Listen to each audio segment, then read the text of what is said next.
Hello and welcome to my Witchcraft History series. I hope you've been enjoying it so far, learning something new.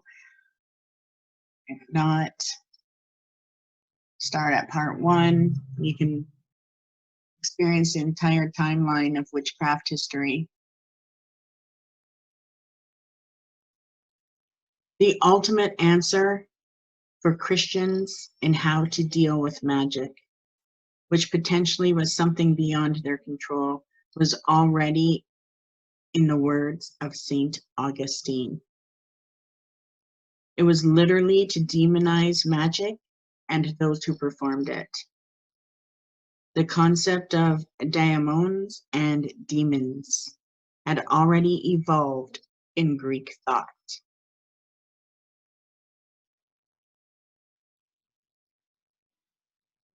From neutral spirits into entities that could be evil, as well as stuck now in Christian thinking, they were to become only evil.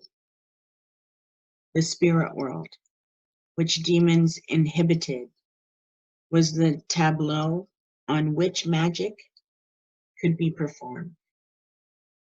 But clearly there were good entities to be explained away, as well as the New Testament made clear in the description of visitations of angels to see the Virgin Mary and other characters. So the celestial battle lines had to be drawn up quite carefully. In the 6th century treaty attributed wrongly to Saint Dionysius, there is a huge amount of detail on how the hierarchies of heaven and hell were organized. In heaven, the layers included seraphim and cherubim, down through dominions to archangels and angels. Down in hell, there was a parallel, opposite grouping of devils and demons. From this approach to angels and demons, it became quite easy to associate saints and other activities with the angels and other hosts of heaven, while the demons became linked to any other magic. This reasoning meant that any witch practicing witchcraft was consorting with demons, who in turn were citizens of hell.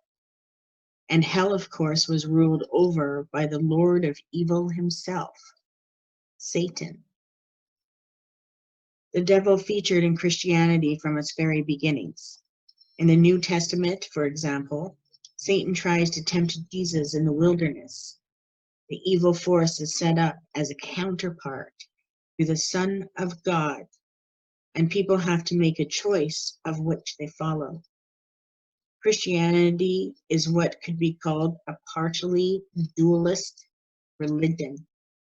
It accepts that good and evil coexist, which makes it dualist, but it also gives goodness clear ascendancy over evil, which is why that dualism is only partial.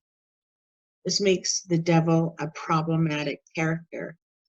He clearly has great power, but equally clearly is not on a par with God.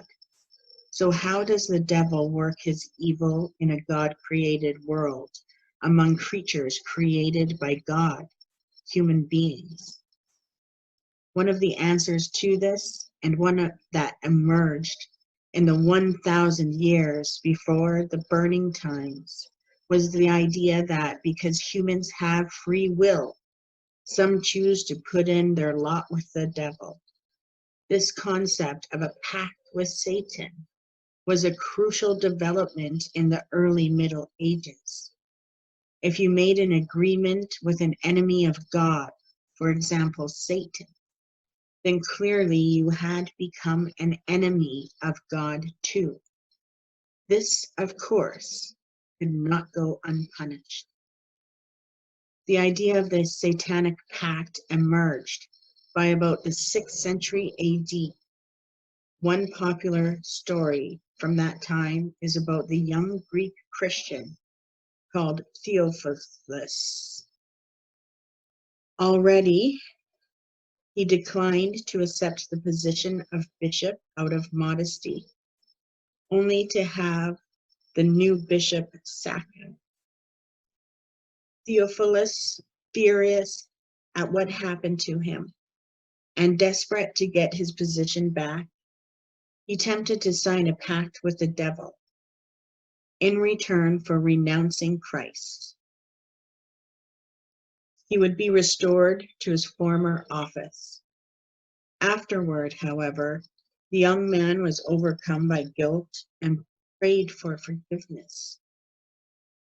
The Mother Mary intervened and tore the pact away from the devil, and so he was rewarded for his repentance. He is now known as Saint Theophilus the Penitent.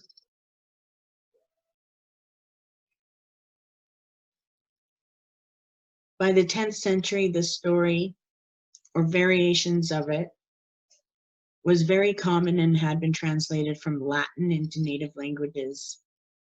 Making a pact with the devil was later to be made famous through a written creation of Dr. Faust.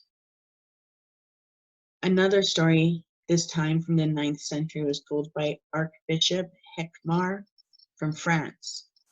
Follows a similar theme, but with an important addition.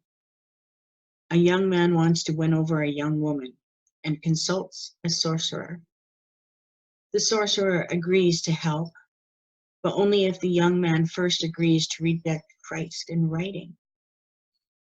The young man does, and later meets with Satan. All goes to plan, and the girl falls in love with the young man. But as the devil had suspected, the man regrets the pact. Through the intervention of Saint Basil, both the woman who becomes a nun and the man are released from the power of the agreement. This story, of course, emphasized the power of the saints as well as God, but it also linked the pact with the person who practiced magic, the sorcerer.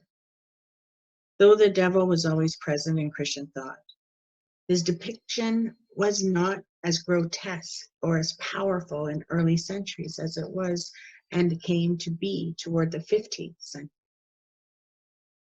In 563, a church council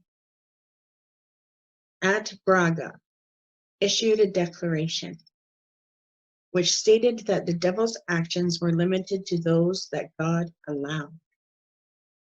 And early Christian artistic images of the devil placed more emphasis on his being a fallen angel, an early Christian idea, than on the wrenched, lurid form of him in later years. By the 11th and 12th centuries, however, Satan was shown in his now familiar image of horns, hooves, and a tail, emphasizing his beast, animal-like passions, and lack of inhibitions. By the 15th century, the devil had become a very common, very frightening, and very real image.